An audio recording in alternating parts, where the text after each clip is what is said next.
Right now in Code of Territory News at 5:30, 25 antelope found dead near Broadwater in Morrill County, and police make an arrest. Turkey is probably the most price-sensitive item of the Thanksgiving holiday. The price war to get you in the doors. What does that mean for stores' profit margins? These stories and much more right now on Code of Territory News at 5:30.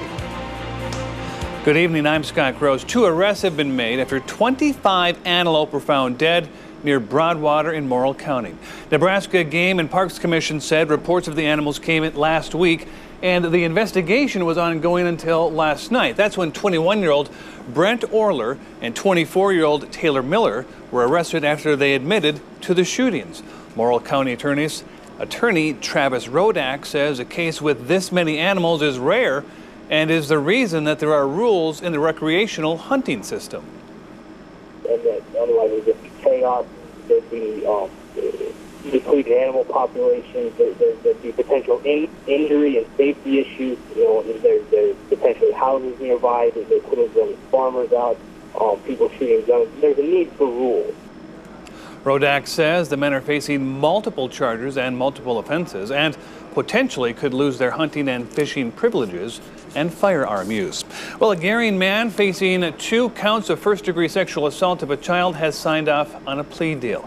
Court documents show Kyle McDonald agreed to a plea of no contest to the charges. In return, the plea agreement says the state will not pursue any charges related to this case or any outside act that occurred prior to the August 7th of this year. Now, on August 6th, a 13-year-old female victim told investigators she had sex with McDonald 3 or 4 times since the beginning of 2015. The plea agreement spells out that McDonald is agreeing to face sentencing for both charges, each of which carry a mandatory minimum of 15 years and a maximum of life in prison. Well, the city of Sidney is booming. More on its expansion after Chief Meteorologist Mike Modrick brings us the forecast first. And Mike, when does the next round of snow move in? Well, Scott, it'll be a little while. You can see here on our weather camera here, powered by VistaBeam.com, you see the clouds moving in, but it'll be closer to tomorrow morning before we start to see some of the snow develop, and it will once again. Now, we'll hold the 30s here for the early evening hours with the clouds continuing to move in. By morning, some scattered snow showers developing, and they could continue in through the lunch hour in many areas. Areas that are, the farther north you are, the more snow you'll see out of this one. Farther south, the less that you'll see. But our high is only 32 tomorrow. It's going to be a bit of a chill in the air. We'll talk about details on who gets how much snow, Scott. That'll come up in just a few minutes. Okay, thank you, Mike. Melanoma patients get a little help from the Scottsbluff Student Nurses Association in a very unique way. The UNMC students sold and raised money selling T-shirts on behalf of their instructor, Wendy Wells, who was diagnosed with melanoma 19 months ago.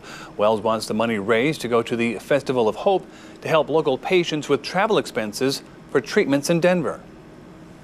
I wanted it to be a local agency that deals with people with cancer, and knowing that I had to go to Denver for treatment as it wasn't available here, I wanted to help someone who may not have resources to do those trips. Wells is now melanoma free. She says she is very proud of her students. In all, they raised about $200. Well, there's a lot of economic development successes in the city of Sidney. Mayor Mark Nyhauser touched base on recent and current recreational housing, infrastructure, and business developments. He said the city has had $242 million in development activity since 2012. And right now, the city has multiple business developments underway, including new hotels, restaurants, and a 6-acre Love's truck stop. So you can see even our lodging, our jobs, our lodging revenue, everything's grown. So I think our partnership, both private and public, in our community is paying off. The city has over 8,000 payroll jobs in a community of less than 7,000 people. Over the past 2 decades, it's up a whopping 1,000%. In 1990, the city's lodging revenues were $1 million, whereas in 2013, the revenues were at $10 million. Well, when wintry days make it hard to deliver meals, that's when the snow angels take flight.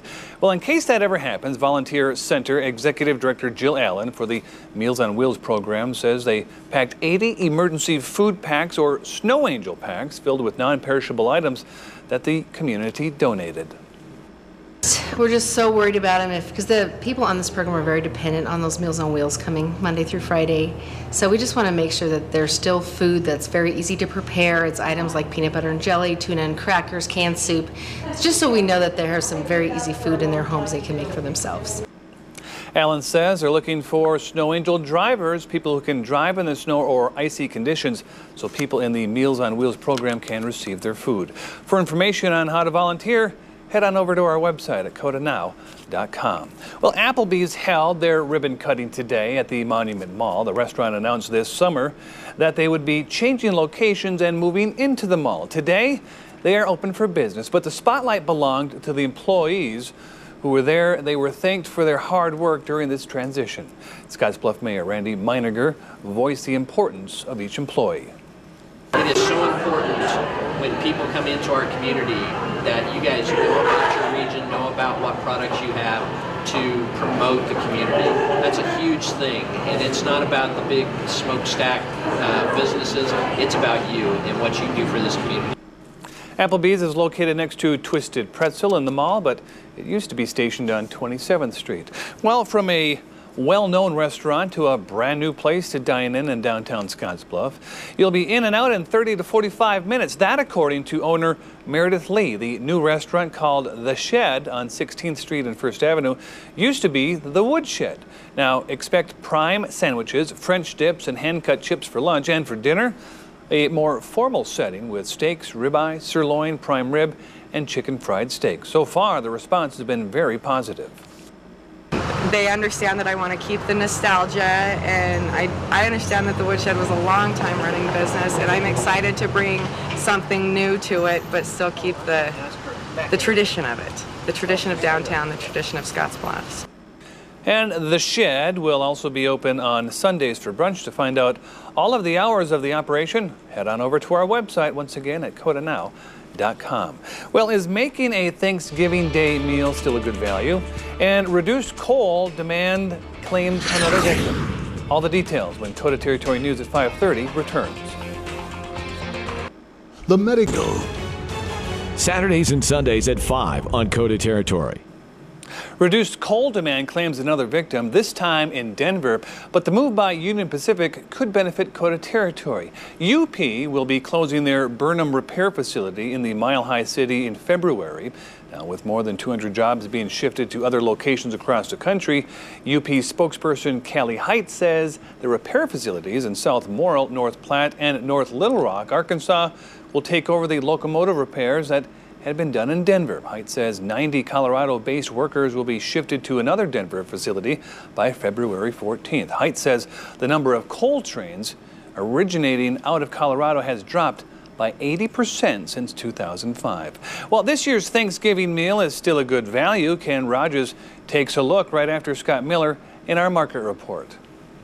On our closing markets now, corn on the Chicago Board of Trade ended higher today. Wheat in Kansas City also finishing up. Back to Chicago at the CME, live cattle prices were down across the board. Feeder cattle prices mostly lower. Box beef cutout values down $1.85 to $204.83. In the bean market, pintos at $20, Great Northerns at $18. In the hay market, utility alfalfa large squares $75 to $80. Ground and delivered alfalfa at $105. Cash basis in the grains, wheat from $3.87 to $4.07, $3.34 to $3.44 for corn. A relatively flat day for Wall Street. The Dow Jones Industrials losing nearly 4.5 points. The Nasdaq was off 1.5. S&P 500 losing just over 2.25. Commodities in New York, gold gained $12.80. Silver was up 15 cents. Oil losing 30 cents to end at $40.45 a barrel. With our final market note, here's Ken Rogers with today's Ag View. This is Ag News, powered by agview.net. On the Coda Market Report, I'm Ken Rogers. The American Farm Bureau Federation's 30th annual informal price survey of classic items found on your Thanksgiving dinner table indicates the average cost of this year's feast for 10 at $50.11. That's a 70-cent increase from last year at $49.41. The big ticket item, that 16-pound turkey, came in a total of $23.04 this year. That's roughly $1.44 a pound, an increase of less than 9 cents a pound, total of $1.39 per turkey. compared to last year. American Farm Bureau Federation Deputy Chief Economist John Anderson says the survey really didn't have a whole lot of surprises.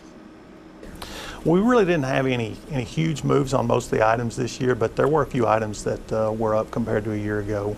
Fresh sweet potatoes are one of the items that were up some. Pumpkin pie mix up a little bit. Some of the bigger movers in the survey, though, were the dairy-related items. We have whole milk, whipping cream. Our miscellaneous items includes butter. Those items were up some compared to a year ago, and that's really not too much of a surprise. Dairy product prices have, for the most part, have been up at the retail level for most of this year, and so our survey is really confirming information that's consistent with what we've seen all year long. The average cost of the dinner has remained around $49 since 2011. This is the first year it's reached over $50. That's Ag News, powered by agview.net. On the Coda Market Report, I'm Ken Rogers. Now, while national average prices of turkeys may be over $1 a pound, local stores are competing for the best prices before Thanksgiving. Main Street Market in Scotts Bluff have reduced their Sure Fresh store brand to just 69 cents a pound, an 80-cent reduction. Stores can lower generic brand turkey prices because they have a better deal with suppliers, but brands such as Butterball Premium is still priced at $1.49 a pound. And according to the USDA, their latest survey of retail frozen turkey prices is 1 cent cheaper per pound than at this time a year ago. Turkey's the center of your dinner plate. Everything goes around it. Well, every retailer in the country knows that turkey is the center of the plate. And we all know what goes on the Thanksgiving plate. So we all want to compete for the consumers to come into our stores. So turkey is probably the most price-sensitive item of the Thanksgiving holiday. And after this year's bird flu killed off some of next year's turkey supply, turkey prices for Thanksgiving of next year are expected to be higher. Well, Chief Meteorologist Mike Modrick is tracking snow for tomorrow. Your accurate first alert forecast is coming up next.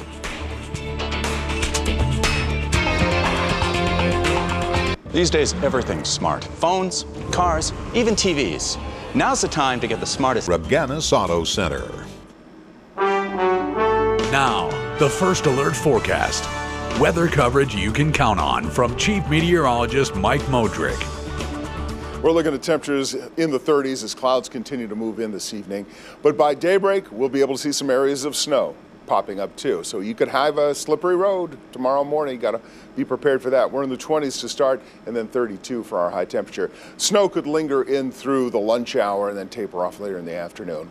Giving this a winter impact number of 1, generally it's going to be anywhere from a dusting to a couple of inches. I'll show you the map in just a moment here. So a few roads may become slippery. I never trust the roads this time of year when we have even a little bit of light snow. You just know how it goes. So this is 11 o'clock tonight here, and not much happening at that point. Most of the activity will have been in western Wyoming. From that point on, though, the snow will begin to spread and develop. This is 7 a.m. tomorrow. So most of the snow is to the north. Down in the southern panhandle, you're probably not going to see anything at all out of this. This gives Interstate 80 a break, at least in Nebraska. So this is 7 o'clock in the morning, and then we head through the rest of the afternoon. This will spread and develop a little bit again, but it's kind of straddling that. The heavier accumulation is kind of straddling the Nebraska-South Dakota border here. But central Wyoming and Interstate 80 in Wyoming getting enough snow to make driving uncomfortable. Heavier amounts of snow, of course, in the western mountains there. And then northeastern Nebraska could be in this dark blue band, which is getting into the 6-inch range, and some of northwest Iowa getting up towards 8 inches of snow. That's the way things are shaping up at this point. I will have an update of this at the 10 o'clock news. We'll update this and see if things are holding on track here. This is the storm. This is the next one that's moving on in. And snow is already pushing through the mountains here in Wyoming, and there's still some activity back all the way to Idaho. So this is what we're waiting for. And there's actually a couple of flurries here in the southern panhandle too, but this is nothing of any real significance that's close by. 41 our high temperature this afternoon, also in Alliance and Torrington, 46 in Cheyenne, 45 in Sydney, 48 in Omaha this afternoon. These are the 5 o'clock temperatures, and we're still just barely holding on to the 30s at 31 at the airport. So through the night, this little low pushes on in. We've got the snow associated with this, but again, the farther north you go, the more there is for you. The farther south, You may have nothing for you at all out of this one. I don't think it's going to break anybody's heart. Now, this storm clears out in towards Saturday morning, and this cool high-pressure area is right on top of us. So we'll be chilly to start, and still a little bit on the chilly side Saturday during the afternoon. But there's no moisture around for us of any kind. And then we get into Sunday. That cool high is really going away. We've got sunshine on tap for Sunday, and a little bit warmer air is coming back into Sunday, and we'll hold, and we're basically talking 40s. Next week we can have a few 50s out and about, but we're still looking at another storm. Doesn't even exist on this map here, but that storm still has potential for us for Thanksgiving, for colder air, much, much colder air, and some snow too. We'll talk more about that tonight at 10 also. Here's the way it looks in your forecast then overnight, with cloudy skies and some light snow developing through the night, is mostly on toward morning. Down to 27 in Scottsbluff, 24 in Alliance, 25 in Chadron, and 25 in Torrington. Tomorrow the winds are out of the north once again. We're only up to 32, 29 in fact in Chadron, with light snow developing. Generally it's going to be around 1 to 3 inches in the northern half of the Panhandle and virtually nothing in the southern half of the Panhandle. Then we're clearing out Saturday, back to 36. Sunday a sunny 48 and some 50s Monday and Tuesday. But Wednesday clouding up, we're back to 40, and Wednesday night to Thursday, Thanksgiving Day, a few snow showers possible again, we're back to 27. Are you sure your child's school car is up to par? High-Tech Parade.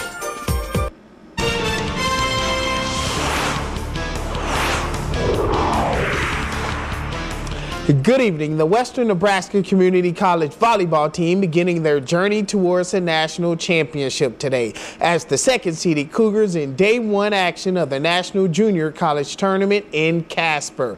Round one, no problems for the ladies as the Cougars earned their 40th win of the year, defeating Yavapai College out of Arizona. Another big day for Barbara Rabanel Brasano. The win sends the Cougars into the quarterfinal round. They are currently taking on Missouri West Plains. West Plains moved into the quarterfinal round with a win over North Idaho. We'll have a recap of the Cougars quarterfinal matchup coming up tonight at 10.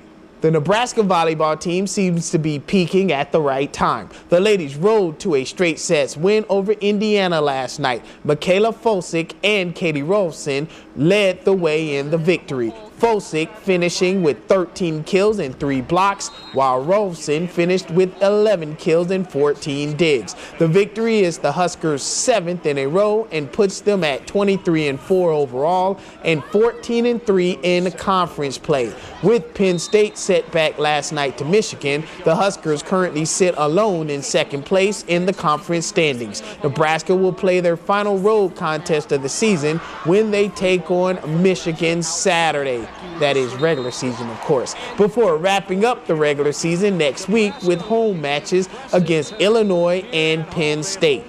The Major League Baseball awards continue this week. Last night, the Cy Young Awards were given out to baseball's top pitchers. On the American League side, Houston ace Dallas Keuchel was named the winner. Keuchel, while helping the Astros advance to the postseason, compiled a 20-8 overall record with a 2.48 earned run average and 216 strikeouts, while Chicago's Jake Arrieta was named NL Cy Young Award winner. Arrieta led the majors in wins, going 22-6, including an 11-0 pace in his final 12 starts, helping the Cubs reach the league championship series. The Cubs are the first team since the Mariners in 2001 to win 3 major awards in one season. Last week, Joe Madden was named Manager of the Year and Chris Bryant was named Rookie of the Year.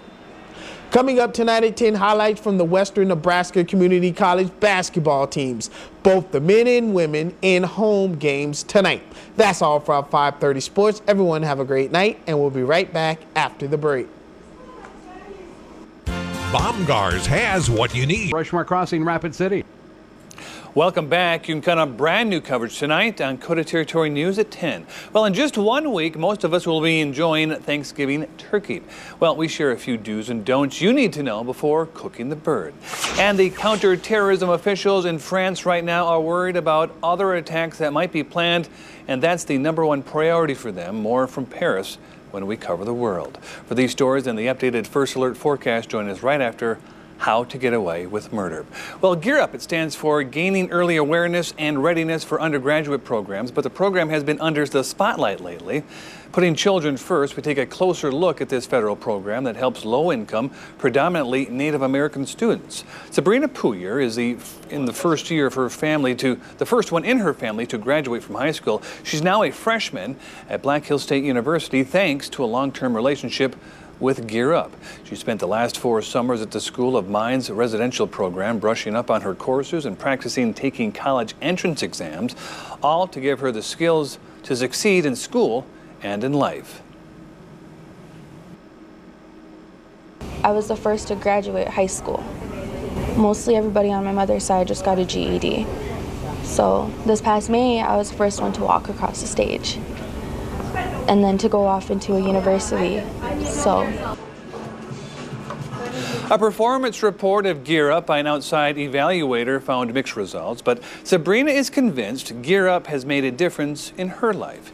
It's paying for a full load of classes. Well, coverage you've come to expect, coverage you can count on. Our first team salute comes from Bear Cub Preschool in Scottsbluff. Thanks for watching. We'll see you right back here at 10 o'clock.